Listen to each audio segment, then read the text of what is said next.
People always ask the same question when someone disappears. What was the last thing they did? For me, that answer is painfully simple. I locked the front door of the bookstore where I worked, smiled at my manager, and stepped into the rain. That was the last normal moment of my life. If you're hearing this story, then you've probably read articles about me. Maybe you've watched one of those documentaries where strangers analyze my smile in old photographs or freeze security footage, frame by frame, searching for clues hidden in blurry pixels. Some people think I ran away, others believe I was kidnapped. A few even insist I never existed at all, that my story became so twisted by rumors and internet theories that the truth disappeared long before I did. They're all wrong. The truth is something no one ever imagined. And if I had ignored the feeling crawling beneath my skin that rainy October evening, maybe none of this would have happened. My name is Lena Hart.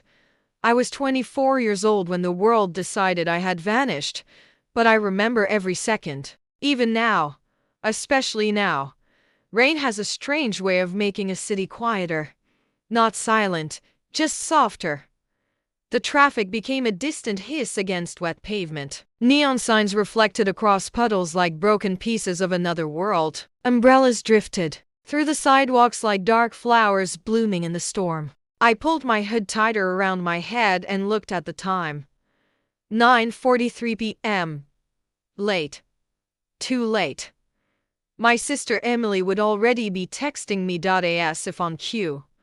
My phone buzzed. Emily. Still at work? I smiled. She worried too much. Ever since our parents died in a highway accident 6 years earlier, she treated me less like a younger sister and more like a responsibility she refused to lose. I typed back. Leaving now. I'll catch the last bus. 3 dots appeared almost immediately. Text me when you get home. Promise. Promises are strange things. You don't realize which one will become your last until it's already broken. The bookstore sat on the corner of Maple and 9th, tucked between an old coffee shop and a tailor that had somehow survived decades without changing its faded sign. I loved working there. Books don't lie. People do. Every mystery novel promised answers. Real life rarely kept that promise. As I walked toward the bus stop, I noticed something odd. A man stood across the street beneath a broken street lamp. He wasn't using an umbrella despite the rain. His hands rested inside the pockets of a dark coat. He wasn't looking around. He was looking directly at me. I slowed for half a second. Then I convinced myself I was imagining things. Cities are full of people standing around. Not everyone is watching you, right? The traffic light changed. A delivery truck rumbled between us. When it passed, the man was gone. I laughed quietly at myself. You're reading too many thrillers, Lena. If only that had been true. The bus arrived 3 minutes late. The doors folded open with a familiar hiss. Warm air escaped from inside. There were only 5 other passengers. An elderly woman knitting something blue, a college student asleep against the window, a young couple whispering to each other, and a man sitting near the back whose baseball cap hid most of his face. I took my usual seat halfway down the aisle. The driver nodded politely. Evening. Evening. The doors closed. The bus rolled into the wet night outside. Rain streaked across the windows, turning the city lights into long golden lines. I plugged in my earphones but never started my music. Something felt wrong. Not dangerous. Just different. Like walking into a room after someone has stopped talking. You know you missed something important. You just don't know what. Halfway through the ride, I glanced toward the back. The man in the baseball cap was staring at me. Not casually. Not accidentally. Just watching. The moment our eyes met, he looked away. I swallowed. Maybe he wasn't staring. Maybe I was being paranoid. I checked my reflection in the window instead. Tired eyes. Wet hair escaping my hood. Nothing unusual. The bus continued through familiar neighborhoods. One stop. Then another. Passengers slowly disappeared. The elderly woman left first, Then the young couple. The student. Soon only four of us remained. The driver. Me, the man in the baseball cap, and silence. My phone vibrated again. Emily. Almost home? 10 minutes. I pressed send. The message delivered. That would become the final text anyone ever received from me. The rain grew heavier. Thunder rolled somewhere beyond the city. The bus lights flickered once, twice, then returned. I laughed nervously. Perfect timing. The driver glanced into the mirror. You okay back there? Yeah. You sure? I just hate storms. He nodded. So do I. His expression changed. Just slightly. Almost as though he'd remembered something unpleasant. We reached Pine Road. Normally, I would get off at Oak Street, but construction had closed part of the route that week. Everyone had to use a temporary stop near the old Miller farm. People joked about that place, an abandoned farmhouse surrounded by overgrown fields. Teenagers claimed it was haunted. Ghost stories spread faster than truth. I never believed them, until that night. The bus slowed. The brakes sighed. The doors opened. The driver looked back. This is your stop. I stood. My backpack suddenly felt heavier than usual. As I stepped toward the exit, I noticed the man in the baseball cap hadn't moved. He was still sitting in the last row, watching. I couldn't see his eyes beneath the brim, only the shape of his face. The doors remained open. Rain hammered against the pavement outside. I hesitated, just for a second. The driver frowned. You getting off? Yeah. I stepped into the storm. The doors closed behind me. The bus pulled away. Its red taillights slowly disappeared into the darkness. I was alone. Or so I thought. The temporary bus stop stood beside an empty stretch of road bordered by tall trees. Streetlights were scarce. Only one worked. Its pale glow barely reached the cracked sidewalk. My apartment was only a 15-minute walk away. I'd made the trip dozens of times, but never this late, never in weather like this. The wind howled through the branches overhead. Leaves scraped across the pavement. Every sound seemed louder. Every shadow seemed deeper. I tightened my grip on my backpack and started walking. My shoes splashed through shallow puddles. One step, then another. Then footsteps. Behind me. Soft.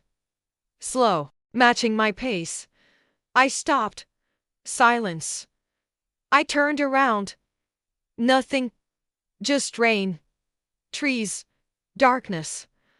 I laughed nervously. Get it together, Lena. I kept walking. The footsteps returned. This time they sounded closer. Much closer. I spun around again.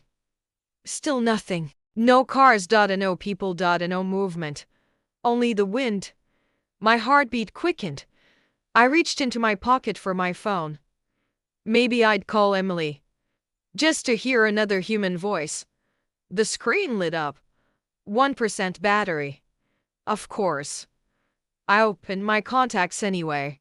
Before I could press her name, the phone died. Black screen, no signal, no flashlight. Nothing. I slipped it back into my pocket. Great. Now I really was alone. A car appeared in the distance. Headlights cut through the rain. Relief washed over me. Maybe I could ask for a ride. Maybe they could at least wait until I reached the apartment building. The car slowed. Very slowly. Too slowly. It crawled beside me without stopping. Its windows were too dark to see inside. I couldn't even tell who was driving. The engine idled quietly. The vehicle continued, matching my pace. Every instinct told me not to look directly at it. So I didn't. I kept walking. Faster now. The car stayed beside me. Then it accelerated, pulled ahead, disappeared around the bend. I exhaled. Maybe they were just lost. Maybe. The road curved toward the old Miller farm. The abandoned farmhouse came into view beyond rusted fencing. Its windows were black. One upstairs curtain moved. I froze. There shouldn't have been anyone there. The house had been empty for years. I stared. The curtain stopped moving. Then, a light appeared inside. Just for a second. One flash. Gone. My stomach tightened. Someone was in that house, or wanted me to think they were. I turned away and hurried down the road. I never noticed the figure standing beneath the trees until lightning split the sky. For a fraction of a second, the entire road lit up. Someone stood 20 yards behind me, perfectly still, watching. When darkness returned, the figure was gone. I started to run. And that was the last moment anyone can truly account for. The rest of my story would become headlines, police reports, whispered theories, and unanswered questions. By sunrise, search teams would comb the woods. My photograph would appear on television. Detectives would replay security footage hundreds of times. They would ask where I went, who took me, whether I was still alive. None of them knew the truth. Because the real nightmare didn't begin when I disappeared. It began when I realized someone had been waiting for me long before that rainy night, and I had walked straight into their plan. I never made it home that night. For years, I wondered how. Many times Emily looked at the clock before she finally admitted something was wrong. 10 o'clock became 10:30. 10:30 became 11. Every passing minute quietly transformed an ordinary delay into the beginning of a nightmare. If there is one thing I've learned from telling this story, it's this. No one realizes they're living through the first chapter of a tragedy. Not until it's already too late. Emily told me later that she kept rereading my last text. 10 minutes.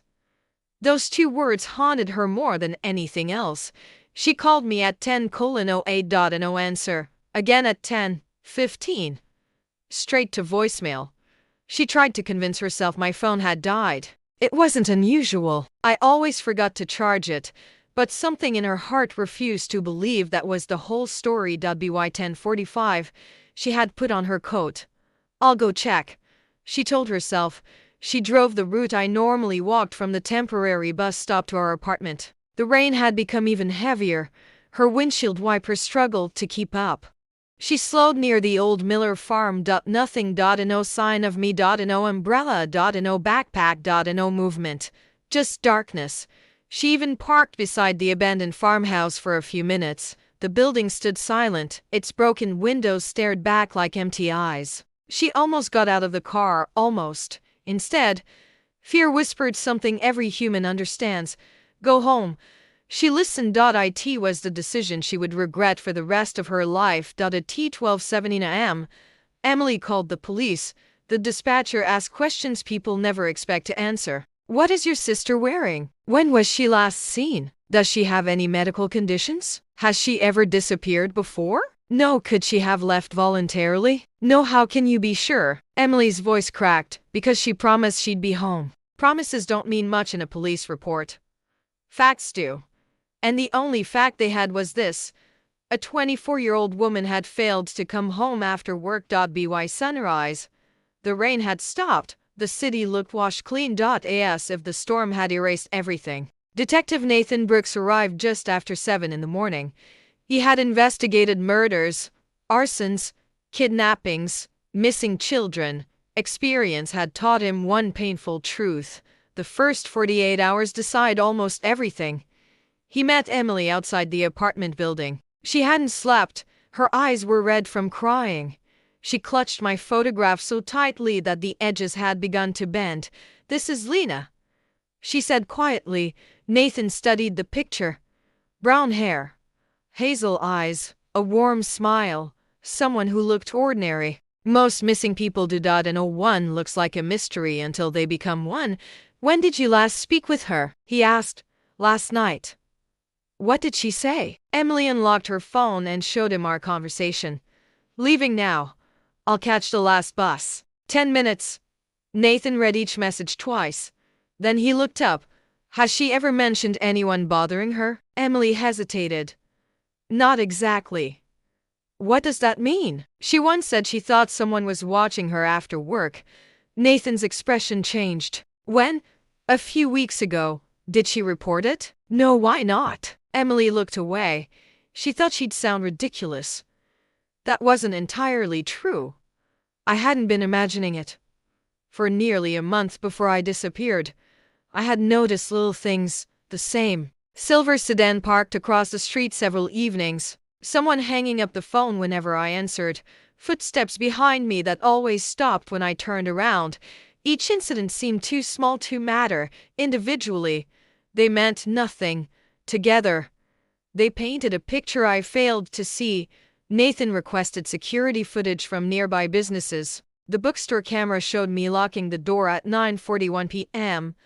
I smiled at my manager, pulled up my hood, walked toward the bus stop, perfectly normal.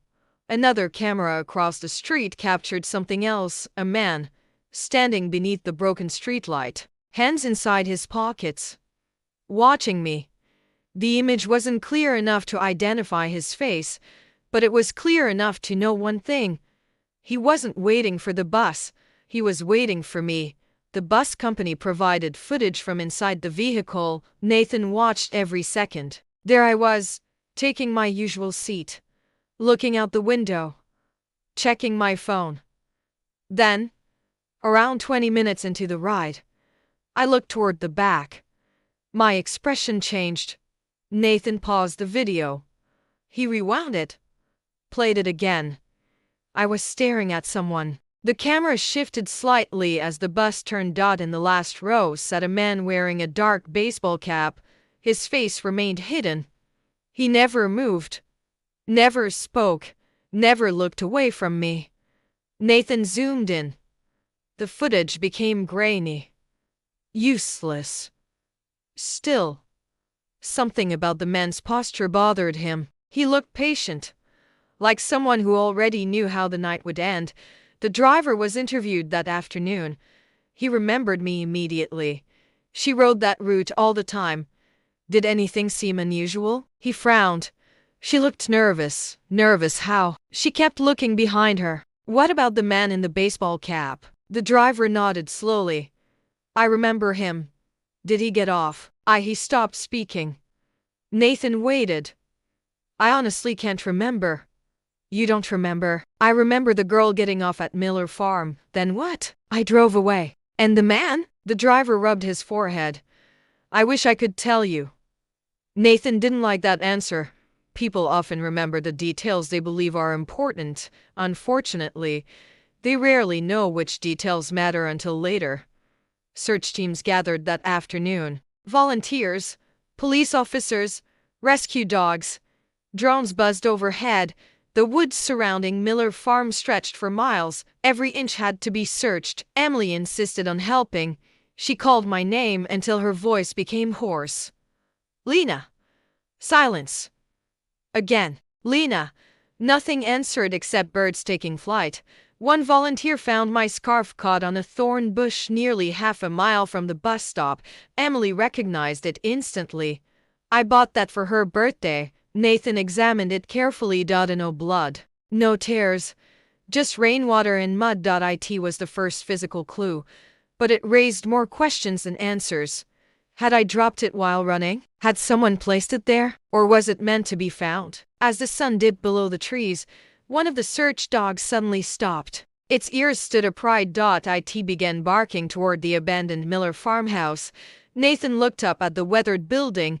The front door hung slightly open. It hadn't been opened that morning. He slowly reached for his flashlight. Everyone stay back, he ordered. The silence around the farmhouse felt different. Heavy. Expectant. As if something inside had been waiting for them all day. Nathan stepped onto the creaking porch. The old wood groaned beneath his boots. He pushed the front door open. It swung inward with a long, echoing creak. The air smelled of damp wood, mold, and something else. Something metallic. Something that made every instinct in his body scream that they were no longer looking for a missing woman. They were walking into a secret. Tob continued. The moment Detective Nathan Brooks stepped inside the Miller farmhouse, he knew something wasn't right. Even after years of investigating crime scenes, he'd learned to trust a feeling that settled deep in his chest when a place held secrets. The house was silent, too silent. Rainwater dripped from holes in the roof, landing on the warped wooden floor with slow, steady taps. Drip, drip, drip. Nathan swept his flashlight across the room. Dust coated the furniture. Cobwebs stretched from the ceiling beams. An old rocking chair sat in the corner, gently swaying. There wasn't enough wind to move it. He stared for a moment before forcing himself to look away. Clear the first floor, he called to the officers behind him. Photograph everything before anyone touches it. 2 crime scene technicians began documenting every room.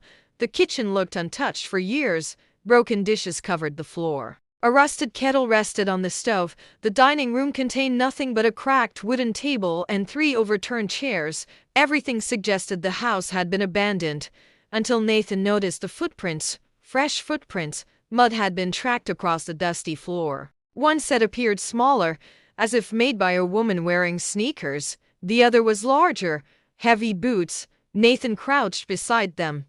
The prints were recent. The rain outside had left the mud damp. Someone had entered this house after the storm began. Maybe more than one person. He followed the trail toward the hallway. The boot prints stopped at a narrow staircase leading upstairs. The smaller footprints continued for 2 more steps, then disappeared. Nathan frowned. People don't simply stop leaving footprints. Not unless they stop walking, or someone carries them. A chill crept up his spine. Outside, Emily waited anxiously behind the police tape. Every minute felt like an hour. She watched officers moving in and out of the farmhouse, speaking quietly into their radios. No one smiled. No one looked hopeful. She knew that expression. It was the same look doctors wore before delivering bad news. She approached Officer Ramirez. Please. He turned toward her. Did you find my sister? He hesitated. We're still searching. You found something? I can discuss the investigation. Emily's voice trembled. I just want to know if she's alive. Ramirez looked down. I wish I had that answer. Inside the upstairs hallway, Nathan noticed something strange. The dust covering the floor had been disturbed in only one direction, toward the last bedroom. The door stood slightly open. A faint draft escaped through the crack. Nathan slowly pushed it wider. The room was nearly empty. One broken dresser, a cracked mirror leaning against the wall, peeling wallpaper. Nothing else. He sighed. Maybe the search dogs had been mistaken. Then his flashlight caught something beneath the window, a single silver bracelet. He picked it up carefully using an evidence bag. Tiny letters were engraved inside. Elena Hart. Nathan's heart sank. This was no coincidence. Emily had mentioned Lena wore a bracelet every day, a gift from their parents before they died. It had never left her wrist. Until now. Crime scene technicians continued examining the room. One of them called out, "Detective." Nathan crossed the room. What is it? The technician pointed toward the old wooden floor. There are scratches. Nathan knelt. 4 long grooves ran across the floorboards. As if something heavy had been dragged toward the wall. The wall itself looked ordinary. Old wallpaper. Faded paint. Nothing unusual. Nathan pressed his hand against it. Solid. Then he noticed a small gap near the baseboard. He looked at another officer. Help me move the dresser. Together they pulled it aside. Behind it was a narrow wooden door almost completely hidden by wallpaper. No one spoke. Nathan slowly reached for the handle. It was locked. Officer Mills handed him a pry bar. One loud crack echoed through the room. The old lock gave way. The hidden door creaked open. Cold air rushed out. A staircase descended into darkness. Nathan switched on a brighter flashlight. I'll go first. The stairs groaned beneath every step. The smell grew stronger. Damp earth, rotting wood, rust. His flashlight illuminated stone walls covered in moisture. The basement wasn't large, perhaps 20 feet across. Shelves lined one wall. Most had collapsed long ago. Broken jars littered the floor. At first glance, nothing appeared unusual. Then Nathan noticed a wooden chair. It sat alone in the center of the room, bolted to the floor.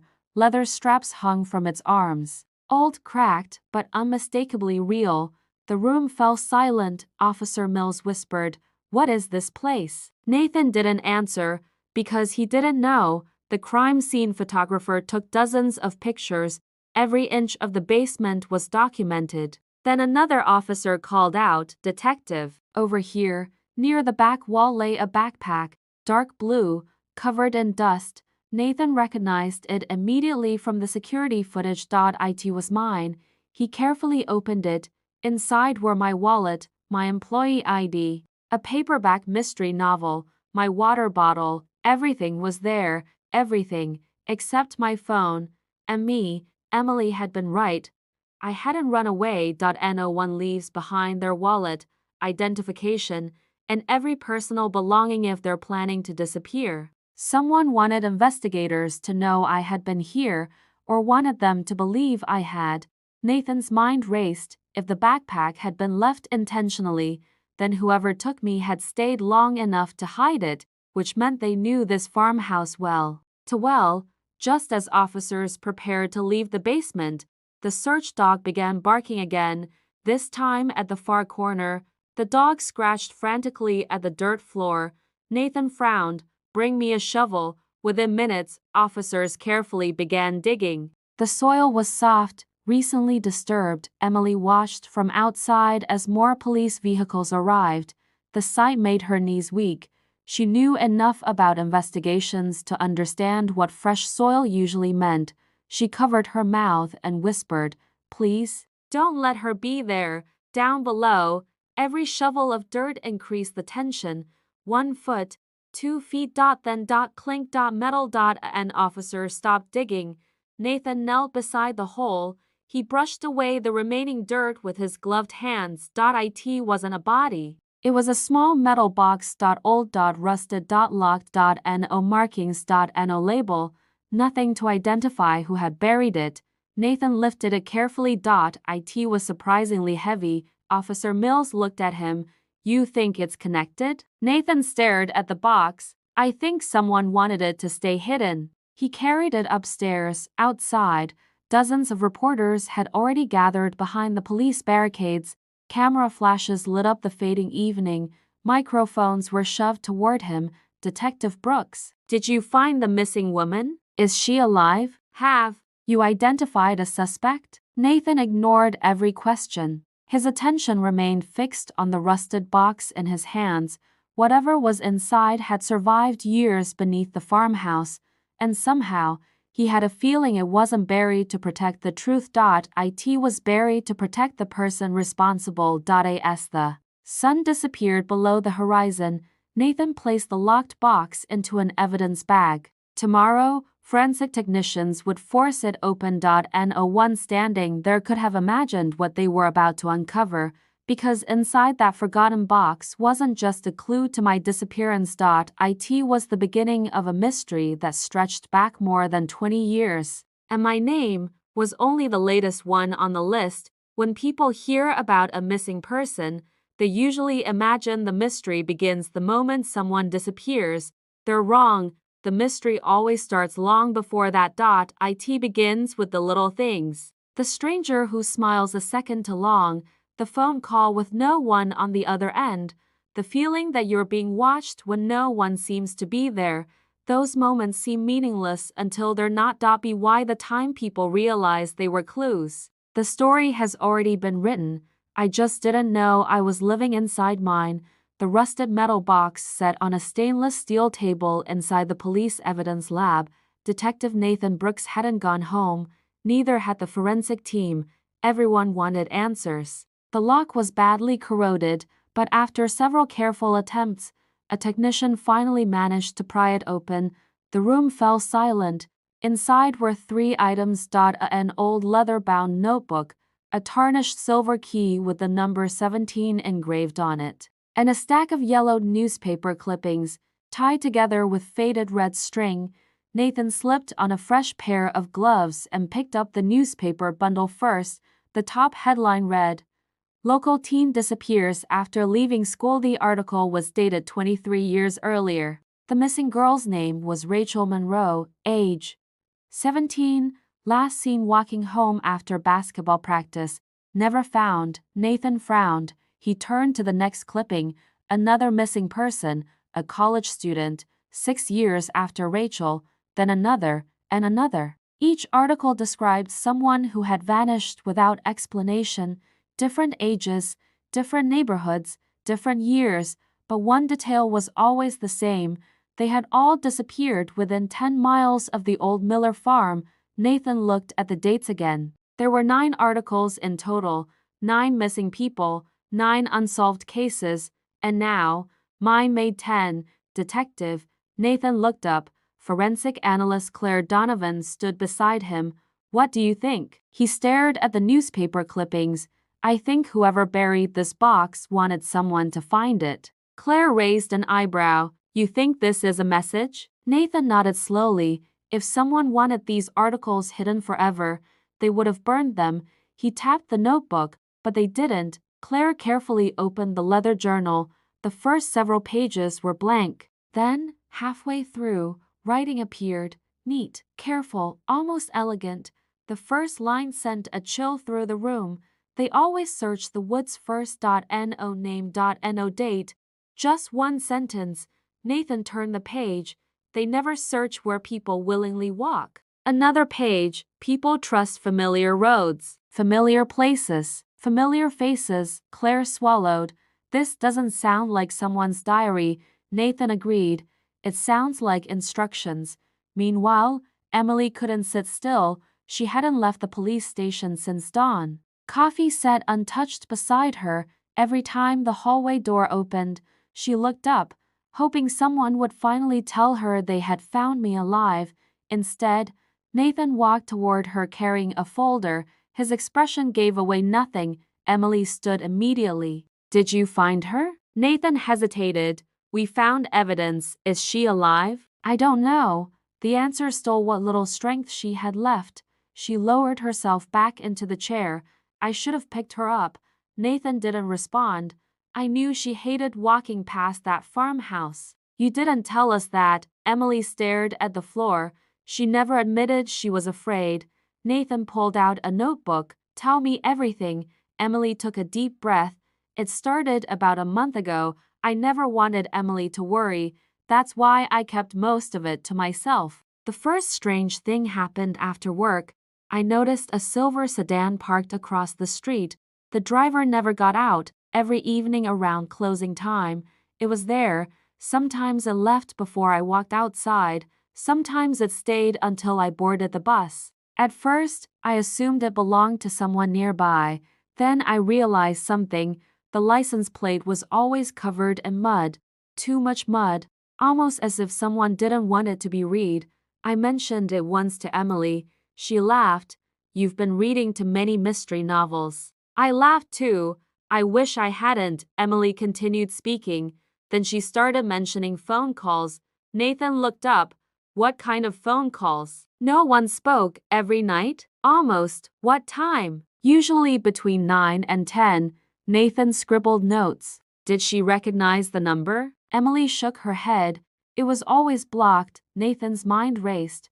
Someone had been watching me, following me, calling me, long before I disappeared. This wasn't random. Whoever took me had planned it. Claire interrupted from the doorway. Detective, Nathan excused himself. What did you find? She handed him a printed report. The key, the one from the box? She nodded. It is a modern. What does it open? We don't know. Nathan turned the heavy silver key over in his hand. The number 17 was deeply engraved into the metal. Not scratched, manufactured that way. 17. The same number printed on the old bus route map. The same number painted on a faded highway marker near Miller Farm. The same number locals whispered whenever they talked about strange disappearances. Nathan suddenly remembered something. The abandoned storage facility outside town. Every unit there was numbered, including Unit 17. He looked at Claire.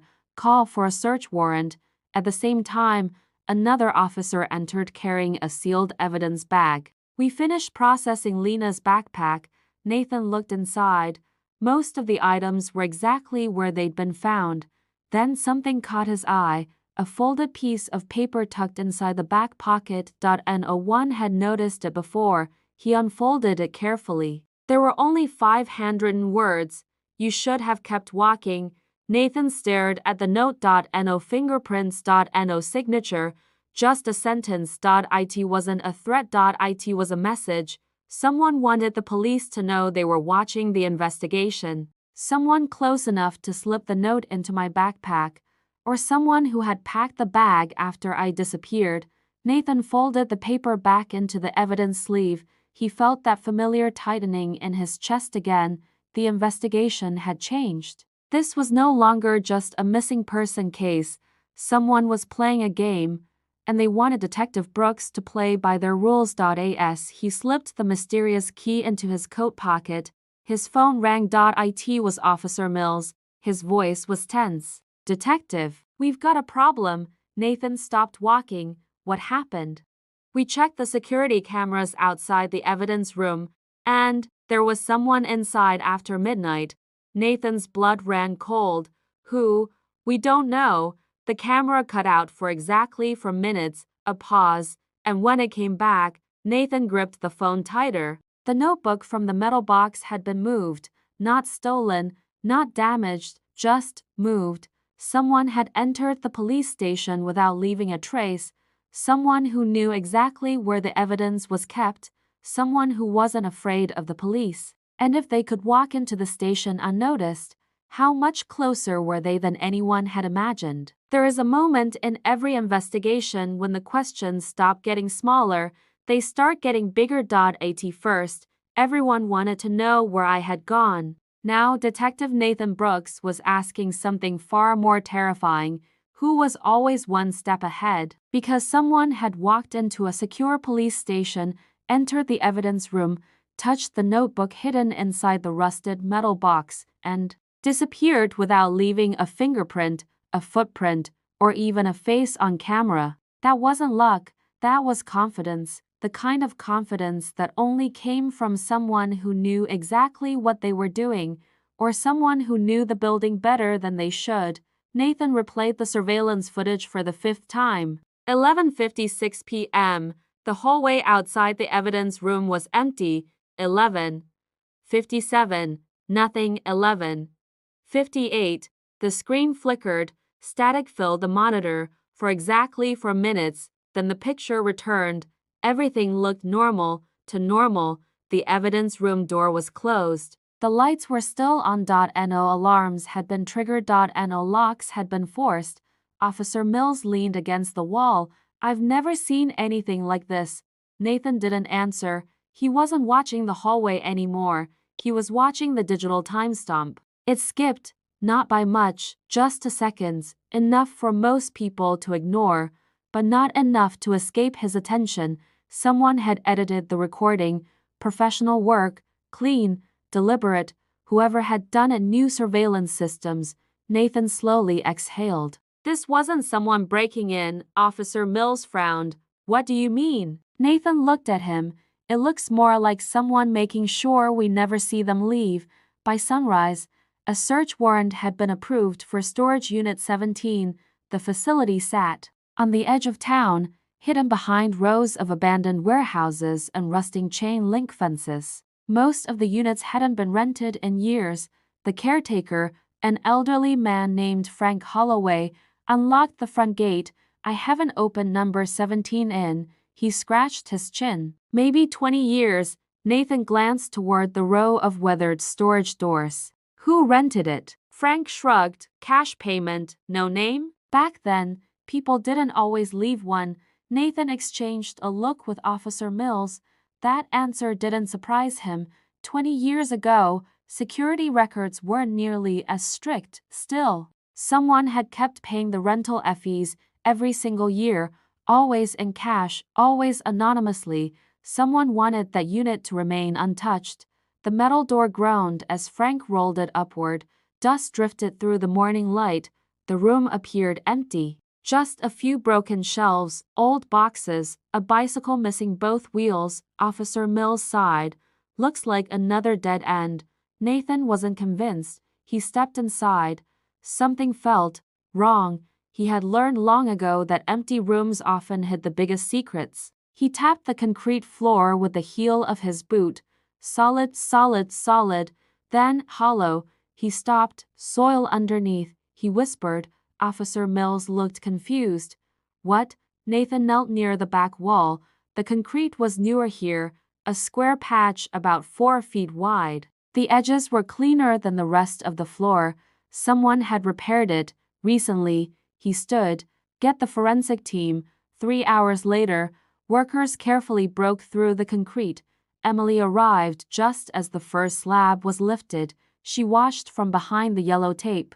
Every strike of the jackhammer echoed through her chest. She wanted answers. She feared them just as much. When the concrete was finally removed, everyone stared into the opening. A narrow staircase descended beneath the storage unit. Officer Mills whispered, "Another basement?" Nathan nodded slowly. "No, what is it? It's older than the building. The underground room had once been part of something else. Brick walls, arched ceiling, wooden support beams darkened with age. It looked less like a storage cellar and more like a forgotten tunnel." Nathan swept his flashlight across the room. His beam stopped. There were names carved into the bricks, hundreds of them. Some were decades old, some almost unreadable, others looked fresh. Claire crouched beside the wall. "They're all initials." Nathan examined them. Riem's tape. Then he saw one that made his heart stop. "L, my initials, freshly carved." The dust beneath them hadn't even settled. Emily gasped from the staircase. "No," Nathan turned sharply. "Stay upstairs." But it was too late. She had already seen them. "My sister." Her voice broke. She was here.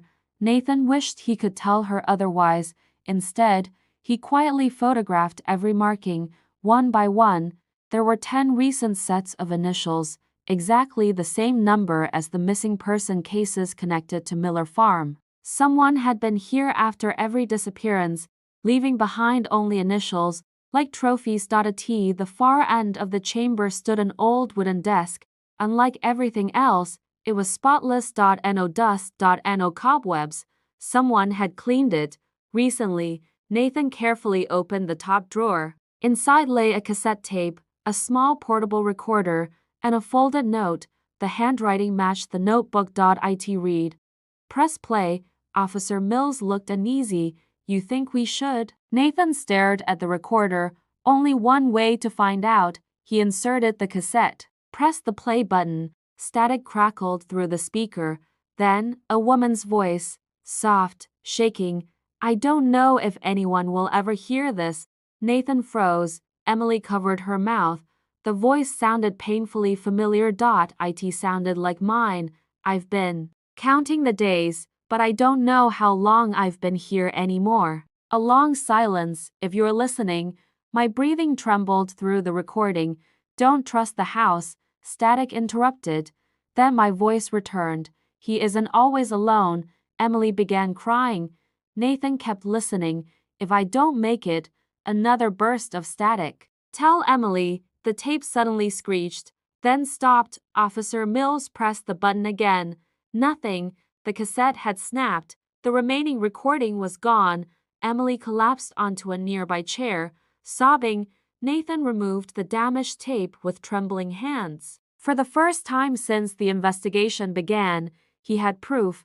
Not proof that I was dead, not proof that I was alive, but proof that at some point after I disappeared, I had spoken. That evening, the police station was flooded with reporters. News spread quickly. The missing person case had exploded into a possible serial investigation. Families of older victims began arriving. Some carried faded photographs, others clutched newspaper articles yellowed with age. They all wanted the same thing, answers. Nathan looked through the station lobby. Grief filled every corner. Hope had returned, but so had fear. Because if I had survived long enough to make that recording, what had happened afterward? And more importantly, who had recorded it? As Nathan walked back toward his office, he noticed something lying on his desk. A single white envelope. No stamp. No address. No one had seen who delivered it. Inside was one photograph. It showed Nathan standing outside storage unit 17. Only 3 hours earlier, taken from a distance, someone had been watching him. On the back of the photograph were 600 words. You're looking in the wrong place, detective. Nathan slowly looked up toward the office window. Across the street, among dozens of people leaving work, one figure stood perfectly still, watching the station, watching him. Before Nathan could react, a city bus passed between them. By the time it cleared, the stranger had vanished, just like I had. The hardest part about disappearing isn't the fear. It isn't the darkness. It isn't even wondering if anyone will ever find you. The hardest part is realizing someone planned every second of it long before you ever knew you were in danger. I used to believe evil looked obvious, a masked stranger, a dangerous neighborhood. An abandoned house at the end of a lonely road. I was wrong. Real evil smiles. It holds doors open for people. It says good morning. It blends into everyday life so perfectly that when it finally reveals itself, you wish you had trusted your instincts sooner. I know that now, because I remember the first time I saw his face. I just didn't realize I was looking at the person who would change my life forever. Detective Nathan Brooks barely slept. The anonymous photograph still lay on his desk. Someone had taken a picture of him while he was investigating Storage Unit 17. That meant one of two things: either the killer had been there, or someone close to the investigation was feeding them information. Neither possibility was comforting. Nathan pinned the photograph to the evidence board. Below it hung newspaper clippings, maps, timelines, and pictures of every known victim connected to the Miller farm. 10 faces, 10 disappearances. No bodies. No arrests. Just questions. Officer Mills entered carrying 2 coffees. You look terrible. Nathan accepted one without smiling. I've looked better. You think the photo means anything? Nathan stared at the words written on the back. You're looking in the wrong place, detective. It means they're confident. They, Nathan nodded. I don't think we're dealing with one person anymore. Across town, Emily sat alone inside my apartment. Nothing had moved since the night I disappeared. My favorite sweater still hung over the back of the couch. A half-finished crossword puzzle rested on the kitchen table. A coffee mug sat beside the sink exactly where I'd left it that morning. The apartment no longer felt like a home. It felt like a museum. Every object whispered the same painful question: where did she go? Emily slowly walked into my bedroom. She had avoided it for days. The silence inside hurt too much. She opened my closet. Most of my clothes remained untouched, but something immediately caught her attention. A small notebook tucked inside the pocket of my winter coat. I've never seen this before, she whispered. She carefully opened it. The first pages contained grocery lists and reminders. Then, several pages later, the handwriting changed. The entries became shorter, more nervous. September 18, I saw the silver sedan again. Same place, same time. Maybe I'm imagining things. September 22, someone called tonight. No one answered. Third time this week. September 27, the man at the bus stop smiled at me. I've never seen him before. Why did he know my name? Emily's breathing became uneven.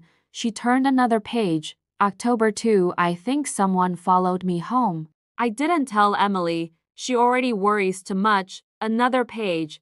October 6, if anything happens to me. Start with the farmhouse. Emily froze. October 6. That was 6 days before I disappeared. She immediately grabbed her phone. Nathan arrived 20 minutes later. Emily handed him the notebook without saying a word. He read every page carefully. His expression darkened. She never reported any of this. Emily shook her head. She thought people would think she was paranoid. Nathan closed the notebook. Most victims do. Back at the station, Claire Donovan was waiting with new forensic results. We found something on the cassette recorder. Nathan looked up. Fingerprints? No, what then? Fibers. She placed several photographs on the table. Dark blue wool. Nathan frowned. So, they match fibers collected from Lena's backpack. His pulse quickened. The backpack was inside the farmhouse. Claire nodded. And the recorder was inside Storage Unit 17. Nathan understood immediately. The same person had handled both. or at least worn the same clothing. It wasn't much, but it was the first physical connection between the two locations. Officer Mills rushed into the room. Detective, Nathan looked up. We've got another letter. Everyone fell silent. The envelope had arrived less than an hour earlier. No postage.no, return address.no, fingerprints, just like the photograph. Nathan carefully opened it. Inside was a single sheet of paper typed, not handwritten. It read, Detective Brooks, you're wasting valuable time. Lena Hart isn't where you think she is. Stop searching the farmhouse. Stop searching storage unit 17. The answers you're looking for have always been much closer than you realize. You're asking the wrong people. Start asking who benefits every time someone disappears before another name is added. Tick.tick.tick.no, signature.no, explanation. Just the sound of an invisible clock running out. Officer Mills looked uneasy. Think it's real? Nathan folded the paper. It doesn't matter. Why? Because whoever wrote it wants us to react. Nathan returned to the evidence board. He studied every photograph again, every victim, every timeline, every map. Then something strange caught his eye. All 10 disappearances had happened on different dates, different years, different seasons, but the day of the week was always the same. Friday. Every single victim vanished on a Friday night. Nathan quickly checked my case. I had disappeared on a Friday too. His heartbeat quickened. That couldn't be coincidence. Someone had a routine, a ritual, or a schedule. He circled every Friday on the calendar. The gaps between disappearances weren't random either. 3 years, 5 years, 2 years, 4 years, almost as if the killer waited for the right person, not the first person, the right one. Later that evening, Nathan decided to revisit the bookstore where I worked. The owner, Mrs. Evelyn Harper, greeted him politely. I've already answered questions. I only have one more. She nodded. Nathan looked around the quiet shop. Rows of mystery novels lined the shelves. Comfortable chairs sat near the reading corner. Nothing unusual. Then he noticed an old bulletin board behind the register. Dozens of photographs of employees hung there. My picture smiled back at him. Beside it, a photograph of another young woman. Nathan stepped closer. What happened to her? Mrs. Harper looked at the picture. Her smile disappeared. Her name was Rachel. Nathan felt his stomach tighten. Rachel Monroe? Mrs. Harper slowly nodded. She worked here before Lena. Nathan stared at the photograph. Rachel Monroe, the very first girl who had disappeared 23 years ago. She had worked in the same bookstore, stood behind the same counter, walked the same streets, taken the same bus route. Nathan looked back at Mrs. Harper. Did Lena know about Rachel? Mrs. Harper hesitated. Before she could finish, the bookstore lights suddenly went out. Darkness swallowed the room. Outside, thunder rolled across the sky, and somewhere inside the bookstore, a floorboard creaked. Someone else was there. The lights didn't just flicker, they died. 1 second, the bookstore glowed with warm yellow light. The next, darkness swallowed everything. For a moment, no one moved. Rain tapped softly against the front windows. The old wooden building settled with a low groan. Mrs. Evelyn Harper let out a nervous laugh. Oh, not again. Nathan didn't laugh. He slowly reached for the flashlight clipped to his belt. A bright beam sliced through the darkness. Stay behind me, he said. Mrs. Harper nodded. What happened? I'm not sure yet. Nathan swept the flashlight across the room. Bookshelves stretched like narrow hallways. Long shadows climbed the walls. Every aisle seemed to hide another corner, another place where someone could stand unseen. Officer Mills stepped through the front door moments later. The whole block lost power. Nathan looked relieved for exactly 1 second. Then Officer Mills added, Except what? The coffee shop across the street still has electricity. Nathan frowned. So this building only? Mills nodded. The outage wasn't accidental. Someone had cut the power. Nathan searched each aisle carefully. Nothing. The reading corner was empty. The office in the back was undisturbed. The storage room contained only boxes of old books. He was about to tell everyone to leave when he heard it. Thump, a single sound, from upstairs. Mrs. Harper's face turned pale. I thought. Nathan turned toward her. You thought what? She hesitated. I thought I locked the attic. The staircase creaked beneath Nathan's boots. Officer Mills followed closely behind. The attic door stood half open. Mrs. Harper swallowed hard. I know I locked it this morning. Nathan gently pushed the door open. Dust drifted through the beam of his flashlight. Rows of old cardboard boxes filled the attic.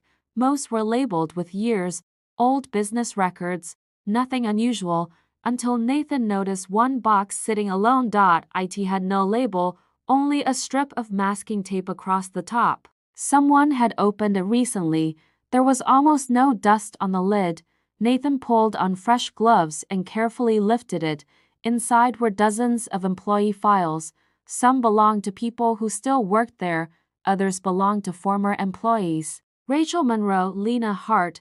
Nathan's eyes narrowed. Every missing woman connected to the bookstore had a file. He flipped through Rachel's folder: job application, emergency contact form, performance reviews, then a folded letter addressed to Rachel, but never mailed. Nathan unfolded it carefully. The paper had yellowed with age. The handwriting was neat, beautiful, almost gentle. It read, Rachel, I know you've noticed me. I know you feel it too. Don't be afraid.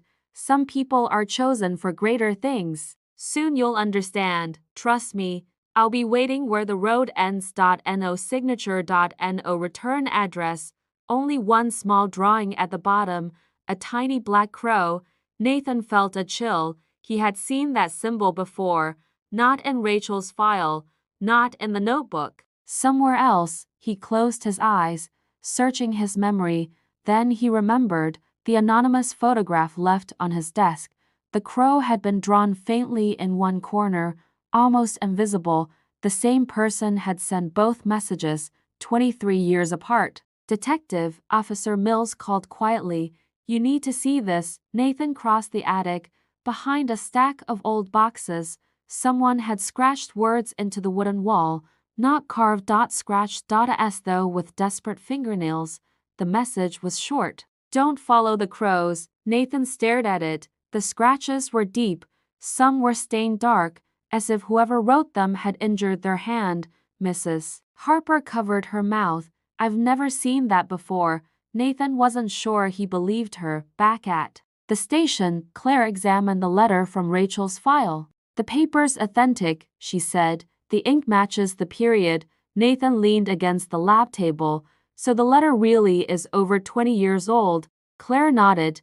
And whoever wrote it knew Rachel before she disappeared.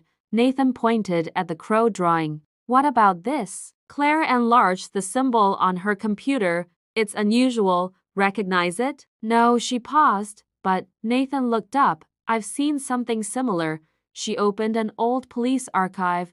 After several minutes of searching, an image appeared. A newspaper photograph from 18 years earlier. It showed graffiti sprayed beneath an old railway bridge. Dozens of black crows, painted in a circle. Nathan read the article.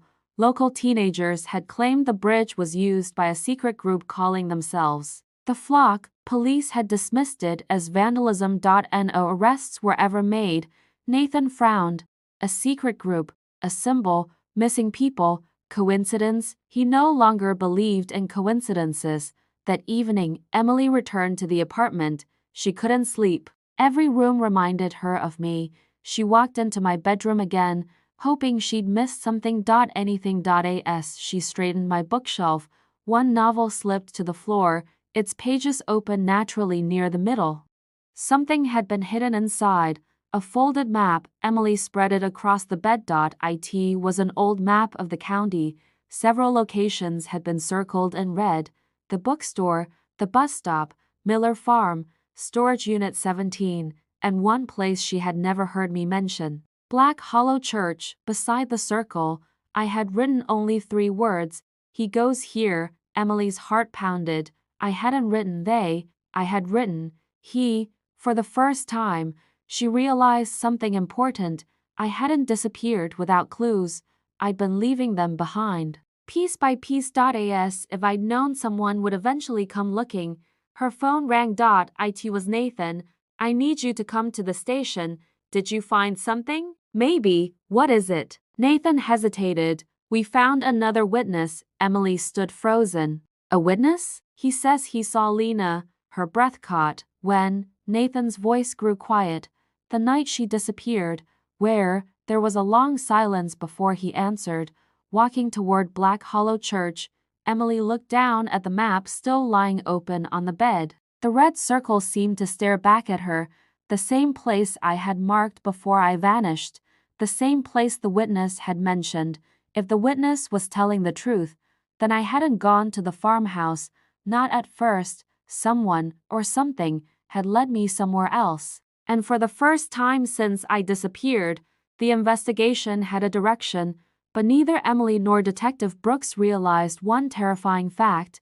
The witness had waited 8 days to come forward, not because he was afraid, but because someone had warned him what would happen if he spoke too soon. Some places don't earn a bad reputation overnight. It happens slowly. One strange story becomes two, two become 10, 10 become a warning every child in town grows up hearing.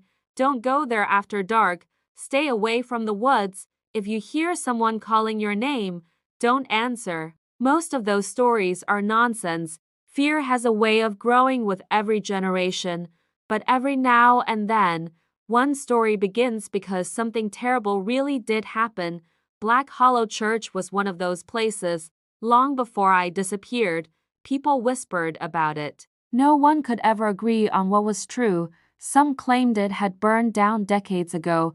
Others insisted the congregation had simply abandoned it. A few swore lights still flickered inside long after midnight. As a child, I laughed at those stories. As an adult, I learned that some legends survive because no one ever uncovers the truth. The witness arrived at the police station just after sunrise. His name was Daniel Mercer, 38 years old. Mechanic. No criminal record. He looked exhausted, like someone who hadn't slept in days. Detective Nathan Brooks offered him a cup of coffee. Daniel's hands shook so badly that some of it spilled across the table. Nathan noticed. Mr. Mercer, he said calmly, you told Officer Mills you saw Lena Hart the night she disappeared. Daniel nodded without meeting his eyes. I think so. Nathan leaned forward. You think so? It was raining hard, but you saw someone. Yes. Nathan slid my photograph across the table. Daniel stared at it for several seconds. Then he closed his eyes. It was her, Emily, who had been listening through the observation window, covered her mouth. Nathan continued, tell me everything. Daniel took a deep breath. I was driving home from work. What time? A little after 10. Where? Old Hollow Road. Nathan's attention sharpened. That road led directly toward Black Hollow Church. I saw a young woman walking. In the rain? Daniel nodded. She wasn't carrying an umbrella. What was she doing? He hesitated, looking behind her. Nathan scribbled a note. Was anyone following her? Daniel swallowed hard. I thought she was alone. You thought? I slowed my truck. What happened next? Daniel looked toward the floor. She looked at me. For the first time since entering the station, his voice began to crack. I've never seen someone look so terrified. I rolled down my window. Daniel continued. I asked if she needed help. What did she say? Nathan asked. Daniel's breathing grew heavier. She said. He stopped. What? Nathan asked gently. Daniel looked directly at him. She said, don't stop. He's behind you. Silence filled the interview room. Nathan felt the hairs on the back of his neck rise. What did you do? I looked in my mirror. What did you see? Nothing. You were sure? Daniel nodded. There was no one there. Nathan frowned. Then, I looked back at her. His hands trembled. She was gone. Nathan remained silent. People don't disappear in seconds. Not without a reason. Where exactly were you? Daniel pointed to a county map. Right here. Nathan stared at the location. Less than half a mile from Black Hollow Church. He marked it with a red pin. What happened after that? I got out of my truck. You searched? Daniel nodded. I called out. No answer. I checked both sides of the road. Nothing, nothing. Daniel rubbed his forehead. I convinced myself I'd imagined it. Nathan wasn't convinced. Later that morning, Nathan, Officer Mills, Claire, Donovan, Emily, and 2 forensic officers drove toward Black Hollow. The church stood at the end of a narrow gravel road surrounded by towering pine trees. Even during daylight, the place felt abandoned. Nature had nearly reclaimed it. Vines climbed the stone walls. The stained glass windows were cracked. The old bell tower leaned slightly to one side. Emily whispered, "This place." Nathan glanced at her. "You've been here before?" She shook her head. "No, then what?" "Lena drew this church once." Nathan stopped walking. "What?" Emily looked embarrassed. "Years ago. You never mentioned that. I forgot." Nathan frowned. "What did she draw?" Emily stared at the church. "Exactly this. I was 14 when I first dreamed about Black Hollow Church. At least, I thought it was a dream. I woke up one morning and sketched the building from memory, every window, every stone, even the broken bell. The strange part, I'd never been there. When my parents saw the drawing, they looked at each other in silence. Dad folded the paper, smiled, then quietly threw it away. Neither of them ever explained why. At the time, I thought nothing of it. Now, I wonder what they already knew. Nathan pushed open the heavy wooden doors. The hinges screamed in protest. Dust floated through beams of sunlight pouring from broken windows. The sanctuary was empty. Rows of rotting pews faced an old altar. A large wooden cross still hung behind it, crooked, weathered, forgotten. Officer Mills scanned the room. No footprints. Claire knelt near the entrance. Actually, she brushed away a thin layer of dust. "There are footprints." Nathan crouched beside her. One set, fresh, made within the last few days, leading toward the altar, then disappearing, exactly like the footprints in the farmhouse.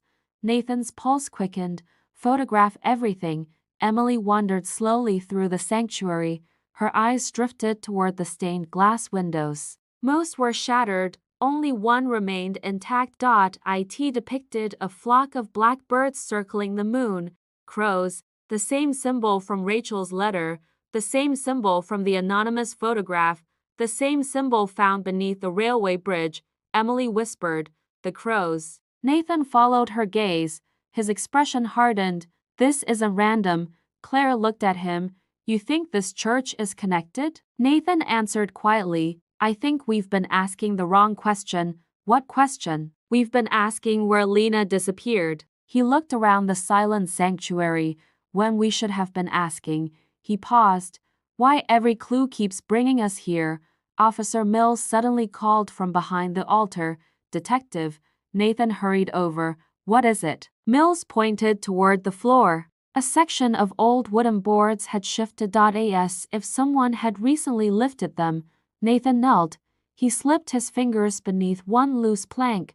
Slowly, he pulled it free. Cold air rushed upward. Another hidden space. Not a basement, a narrow crawl space. Dark, barely large enough for one person. Nathan shined his flashlight inside. At first, he saw only dirt. Then, fabric, blue fabric. Claire's voice became barely a whisper. "Detective." Nathan crawled forward. His heart pounded so loudly he could hear it echoing in his ears. He reached toward the fabric, pulled gently. It wasn't clothing. It was a weathered blue blanket, wrapped carefully around something small, something rectangular. Nathan slowly unfolded the blanket. Inside lay an old cassette recorder, not the one from storage unit 17. A different one. This recorder had my name written across it in black marker. Nathan looked at Emily. Neither of them spoke. If this recorder belonged to me, then someone had expected it to be found. The only question left was, who had hidden it? And what had I recorded before I disappeared? Some places don't earn a bad reputation overnight. It happens slowly. One strange story becomes two become 10. 10 become a warning every child in town grows up hearing. Don't go there after dark. Stay away from the woods. If you hear someone calling your name, don't answer. Most of those stories are nonsense. Fear has a way of growing with every generation, but every now and then, one story begins because something terrible really did happen. Black Hollow Church was one of those places. Long before I disappeared, people whispered about it. No one could ever agree on what was true. Some claimed it had burned down decades ago. Others insisted the congregation had simply abandoned it. A few swore lights still flickered inside long after midnight. As a child, I laughed at those stories. As an adult, I learned that some legends survive because no one ever uncovers the truth. The witness arrived at the police station just after sunrise. His name was Daniel Mercer, 38 years old. Mechanic. No criminal record. He looked exhausted, like someone who hadn't slept in days. Detective Nathan Brooks offered him a cup of coffee. Daniel's hands shook so badly that some of it spilled across the table. Nathan noticed. Mr. Mercer, he said calmly, you told Officer Mills you saw Lena Hart the night she disappeared. Daniel nodded without meeting his eyes. I think so. Nathan leaned forward. You think so? It was raining hard, but you saw someone. Yes. Nathan slid my photograph across the table. Daniel stared at it for several seconds, then he closed his eyes. It was her, Emily, who had been listening through the observation window, covered her mouth. Nathan continued, tell me everything. Daniel took a deep breath. I was driving home from work. What time? A little after 10. Where? Old Hollow Road. Nathan's attention sharpened. That road led directly toward Black Hollow Church. I saw a young woman walking. In the rain? Daniel nodded. She wasn't carrying an umbrella. What was she doing? He hesitated. Looking behind her, Nathan scribbled a note. Was anyone following her? Daniel swallowed hard. I thought she was alone. You thought? I slowed my truck. What happened next? Daniel looked toward the floor. She looked at me. For the first time since entering the station, his voice began to crack. I've never seen someone look so terrified. I rolled down my window. Daniel continued. I asked if she needed help. What did she say? Nathan asked. Daniel's breathing grew heavier. She said. He stopped. What? Nathan asked gently. Daniel looked directly at him. She said, don't stop. He's behind you. Silence filled the interview room. Nathan felt the hairs on the back of his neck rise. What did you do? I looked in my mirror. What did you see? Nothing. You were sure? Daniel nodded. There was no one there. Nathan frowned. Then, I looked back at her. His hands trembled. She was gone. Nathan remained silent. People don't disappear in seconds. Not without a reason. Where exactly were you? Daniel pointed to a county map. Right here. Nathan stared at the location. Less than half a mile from Black Hollow Church. He marked it with a red pin. What happened after that? I got out of my truck. You searched? Daniel nodded. I called out. No answer. I checked both sides of the road. Nothing. Nothing. Daniel rubbed his forehead. I convinced myself I'd imagined it. Nathan wasn't convinced. Later that morning, Nathan, Officer Mills, Claire Donovan, Emily, and 2 forensic officers drove toward Black Hollow.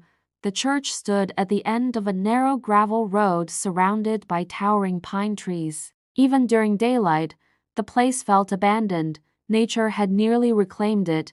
Vines climbed the stone walls. The stained glass windows were cracked. The old bell tower leaned slightly to one side. Emily whispered, "This place." Nathan glanced at her. "You've been here before?" She shook her head. "No, then what?" "Lena drew this church once." Nathan stopped walking. "What?" Emily looked embarrassed. "Years ago. You never mentioned that. I forgot." Nathan frowned. "What did she draw?" Emily stared at the church. "Exactly this. I was 14 when I first dreamed about Black Hollow Church. At least, I thought it was a dream. I woke up one morning and sketched the building from memory, every window, every stone, even the broken bell. The strange part, I'd never been there. When my parents saw the drawing, they looked at each other in silence. Dad folded the paper, smiled, then quietly threw it away. Neither of them ever explained why at the time. I thought nothing of it. Now, I wonder what they already knew. Nathan pushed open the heavy wooden doors. The hinges screamed in protest. Dust floated through beams of sunlight pouring from broken windows. The sanctuary was empty. Rows of rotting pews faced an old altar. A large wooden cross still hung behind it, crooked, weathered, forgotten. Officer Mills scanned the room. No footprints. Claire knelt near the entrance. Actually, she brushed away a thin layer of dust. There are footprints. Nathan crouched beside her.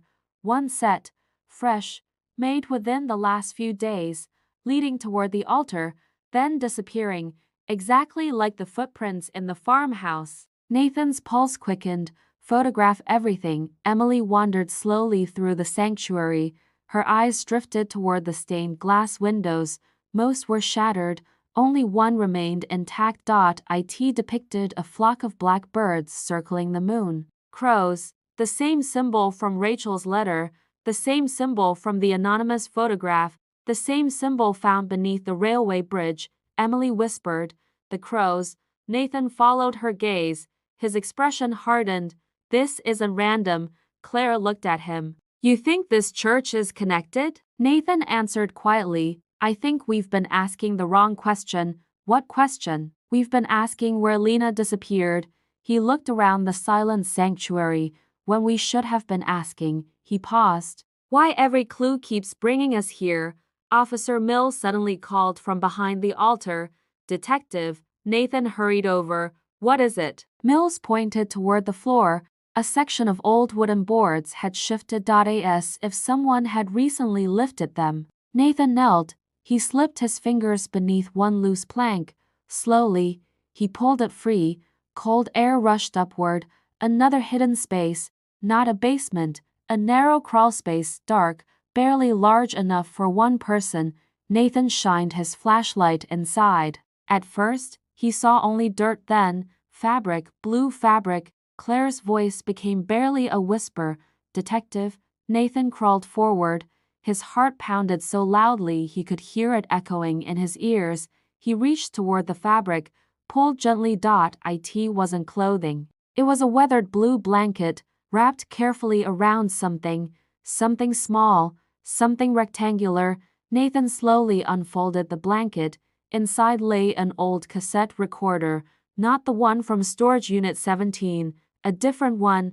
This recorder had my name written across it in black marker. Nathan looked at Emily. Neither of them spoke. If this recorder belonged to me, then someone had expected it to be found. The only question left was, who had hidden it? And what had I recorded before I disappeared? People think hope feels warm. It doesn't. Real hope is terrifying, because the moment you believe someone might still be alive, every unanswered question becomes heavier. Every hour matters, every mistake matters, and every clue feels like it could be the one that finally changes everything. When Detective Nathan Brooks lifted the cassette recorder from beneath the church floorboards, no one spoke. The recorder looked old, scratched, and water-stained, but it had been carefully wrapped in the blue blanket to protect it. Someone wanted it to survive. Claire carefully slipped it into an evidence bag. "We're not playing it here," she said. Nathan agreed. "If there's anything on it, we do this properly." Emily couldn't take her eyes off the recorder. "My sister made this." Nathan looked at her. "We don't know that yet." "My name wasn't written on it." She pointed at the faded label. "Hers was." Nathan didn't answer, because she was right. Across the top, written in black permanent marker, were 5 uneven letters. "Lenath Forensic Lab worked through the afternoon." The tape inside the recorder had absorbed moisture, but it hadn't been destroyed. Claire spent hours cleaning it one section at a time. At nearly 6 that evening, she finally walked into Nathan's office carrying headphones. "I think we've got something." Nathan immediately stood. Emily rose from her chair. "Can I listen?" Claire hesitated. "It might be difficult." Emily nodded. "I don't care." Nathan dimmed the lights. Claire inserted the cassette, For a few seconds, nothing happened, only static, then a click, heavy breathing, not frightened breathing, running, the sound of someone trying desperately not to make noise. Then my voice, if this recorder is still working. I sounded exhausted, out of breath. I don't know where I am. Emily covered her mouth. Tears filled her eyes instantly. I continued. I found this recorder inside an old cabinet. A pause. I don't know who left it here. More breathing. I don't think he knows I have it. Nathan froze. Not they. He, just like the note on my map. My voice became quieter. If anyone finds this, I hesitated. Don't believe everything you hear. There was a loud bang somewhere in the background. Wood hitting wood. I whispered again. There are 2 houses. Nathan looked at Claire. She immediately wrote the words down. I continued. Everyone keeps looking at the farmhouse. Another pause. They're searching the wrong one. Static interrupted the recording. Then my breathing returned. I heard a train. Nathan looked up. There aren't any train tracks near the farmhouse. Officer Mills frowned. There used to be. Everyone turned toward him. What? The old freight line. Mills walked to the county map. It was abandoned almost 30 years ago. He traced a line with his finger. It passed. He stopped. Nathan finished the sentence. Black Hollow Church. The recording continued. I don't know what day it is anymore. My voice cracked. If Emily hears this. Silence. Then the smallest laugh. I told you I'd always come home. Emily broke down. Nathan quietly stopped the recorder. No one spoke. After several moments, Claire looked at Nathan. She was alive. Nathan nodded slowly. Yes, long enough to make this. He looked toward the evidence board. But when? That question suddenly became everything. If the recording had been made hours after I disappeared, the investigation looked one way. If it had been made days later, it changed everything. Claire examined the cassette under a microscope. There, Nathan leaned closer. What is it? Tiny grains of black dust. Coal. Claire nodded. Most likely. Officer Mills immediately looked toward the old railway map again. The abandoned freight tunnel. Nathan felt his pulse quicken. The tunnel had once transported coal from mines north of town. It had been closed for decades. Most entrances were sealed. Most, not all. That evening, officers searched historical records, old engineering plans, property surveys, railway maintenance maps. Finally, they found it, a faded blueprint. One forgotten maintenance tunnel branched away from the main railway. It passed beneath Black Hollow Church, then continued toward Miller Farm. Nathan stared at the map. So they were connected all along. Claire nodded, without anyone realizing it. Emily whispered, if Lena escaped the farmhouse. Nathan looked at her. She may have reached the church. And if she reached the church, Nathan finished her thought, she may have been moved. As preparations began for a search of the abandoned tunnel, Nathan returned to his office. The anonymous letters were still pinned to the wall. He read them again. You're looking in the wrong place. He finally understood. The message hadn't been a lie. It had been misdirection. The farmhouse had never been the final destination. It was only one stop. Nathan's phone rang. It was the forensic lab. Claire sounded unusually tense. Detective, what happened? We finished testing the recorder, and there was a fingerprint. Nathan's heart skipped. Mine? No. Emily's? No. She took a slow breath. The print belongs to someone in the national database. Nathan grabbed a pen. Who? Claire's silence lasted 3 long seconds. Then she said a name that made the room seem suddenly smaller. It belongs to, she swallowed, Officer Thomas Grady. Nathan frowned. Who's Grady? Claire looked up from the report. He retired from this department. She slid an old personnel file across the table. 22 years ago, Nathan opened the file. The photograph showed a smiling police officer in uniform. Then he noticed something that made his blood run cold. Pinned to Officer Grady's retirement photo was a newspaper clipping. The headline read, Officer leads search for missing teen Rachel Monroe. Nathan slowly looked back at the fingerprint report. The same officer who had led the search for the very first missing girl had somehow left his fingerprint on the recorder carrying my voice. Whether he was the man who took me or the man who failed to stop it, Nathan no longer believed it was a coincidence. And for the first time since I disappeared, the investigation wasn't chasing a shadow anymore. It had a name. There is something strange about old missing person files. At first, they seem like nothing more than paper, photographs, witness statements, timelines, evidence logs, but if you read enough of them, you begin to notice something unsettling.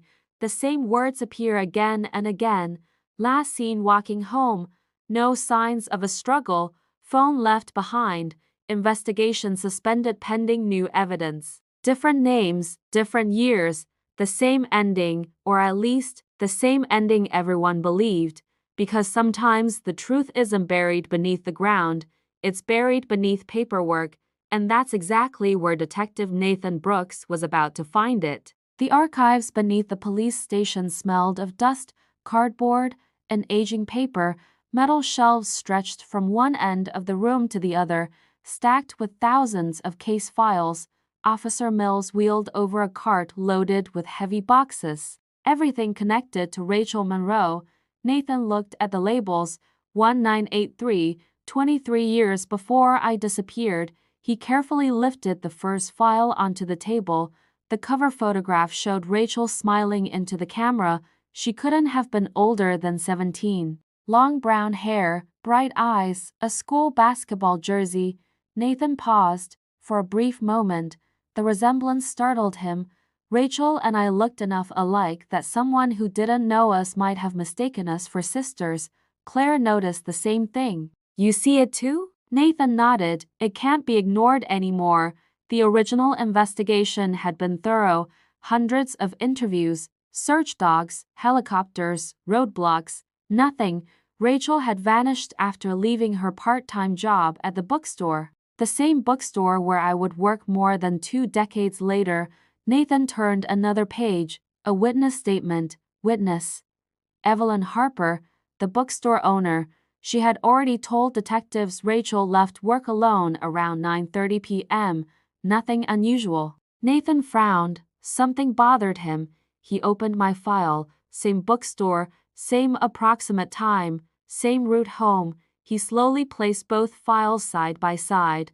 2 timelines, 23 years apart, almost identical. Detective Officer Mills carried over another folder. This one wasn't inside the Rachel file. Nathan looked at the handwritten label, Administrative Review Confidential. He opened it. The first page was signed by Officer Thomas Grady, the retired officer whose fingerprint had been found on my recorder. Nathan reads silently. His expression changed. What? Claire asked. Nathan handed her the document. She read aloud. Due to insufficient evidence, all investigative efforts concerning Rachel Monroe are suspended. Public resources should no longer be allocated unless substantial new information becomes available. Claire looked confused. That's normal. Nathan pointed to the date. The report had been filed only 6 days after Rachel disappeared. Claire looked back at him. 6 days? Nathan nodded. Most missing person investigations remain active much longer. Officer Mills folded his arms. So why was this one practically shut down after less than a week? No one had an answer. Nathan decided it was time to visit Officer Thomas Grady. The retired detective lived alone in a small house on the outskirts of town. When Nathan knocked, an elderly man answered almost immediately. Grady looked to be in his late 70s, gray hair, sharp blue eyes. His posture remained remarkably straight despite his age. You must be Detective Brooks. Nathan blinked. You know who I am? Grady smiled faintly. I've been watching the news. Nathan studied him carefully. There was nothing outwardly suspicious, nothing that suggested this man had hidden secrets for decades. May we come in? Grady stepped aside. Of course, the house was neat, almost too neat. Family photographs lined the shelves. Commendations from his years on the police force hung proudly on the walls. Nathan noticed one framed newspaper clipping. Officer Thomas Grady receiving an award for bravery. The year matched Rachel's disappearance. Nathan sat down. You worked Rachel Monroe's case. Grady nodded. I did. What do you remember? The old man sighed. Failure. Nathan waited. We searched everywhere. We found nothing. Did you know Rachel? Only professionally. Nathan placed the fingerprint report on the table. We found your fingerprint. Grady looked at it, then at Nathan. I'm not surprised. Nathan leaned forward. Why? Grady's answer came without hesitation. Because I touched the recorder. Silence. Officer Mills straightened in his chair. Nathan kept his voice calm. When? The day we found it. Nathan frowned. But the recorder wasn't found until now. Grady slowly shook his head. No, he looked directly into Nathan's eyes. It was found 22 years ago. The room became perfectly still. Nathan spoke first. What did you say? Grady's shoulders slumped. The recorder was recovered during Rachel's investigation. Nathan's pulse quickened. Then why wasn't it logged as evidence? The old detective closed his eyes. Because it disappeared. Disappeared. Someone removed it from evidence. Nathan stared at him. Who? Grady slowly shook his head. I don't know. You expect me to believe that? I've spent 20 years trying to answer that question myself. Nathan wasn't convinced. If the recorder existed all those years ago, he tapped the table. How did it end up beneath Black Hollow Church? Grady looked genuinely puzzled. I wish I knew. Nathan watched every movement, every blink, every hesitation. He had interviewed hundreds of suspects. Some lied well, some lied badly. Grady didn't seem to be lying. But he was definitely hiding something. As Nathan prepared to leave, Grady called after him. Detective. Nathan turned. There was another girl. Nathan froze. What? Rachel wasn't the first. The room fell silent again. Grady walked slowly toward an old cabinet. From inside, he removed a faded photograph. A young woman smiled into the camera. The picture had been taken decades before Rachel disappeared. Her name was written carefully on the back. Margaret Ellis, missing. Nathan looked up. There isn't any file for her. Grady nodded sadly. There wouldn't be. Why not? Because no one reported her missing. Nathan frowned. How is that possible? Grady's voice became almost a whisper. She had no family. He handed Nathan the photograph. I've kept this all these years because I knew. He stopped speaking. Knew what? Grady looked toward the window. Rachel wasn't the beginning. Back at the station, Nathan searched every archive available. There was no official record of Margaret Ellis. No police report. No newspaper article. Nothing. It was as if she had never existed, until Claire called from the forensic lab. Detective, what now? I think you should come down here. Nathan hurried to the lab. Claire pointed toward a freshly scanned image from the old recorder. We enhanced a reflection. Nathan leaned closer. What reflection? In the metal casing, she enlarged the image. The recorder's shiny surface had captured part of the room where it was recorded. It wasn't much, just a blurry reflection, a window, a hanging lamp, and someone standing behind me. Nathan's heartbeat slowed. The face was distorted, almost impossible to recognize, but one detail stood out clearly. The person wore a police uniform. The first time I saw his face clearly, I wasn't thinking about escape. I wasn't thinking about survival. I was thinking about Emily. I kept wondering if she was eating, if she was sleeping, if she blamed herself for not coming to get me. When people disappear, the world focuses on the person who is missing. Almost no one talks about the people left behind. The families, the friends, the ones who wake up every morning hoping today will finally be the day the phone rings. I thought about Emily every hour. It was the only thing that kept me fighting. Detective Nathan Brooks stared at the enhanced image on Claire Donovan's computer screen.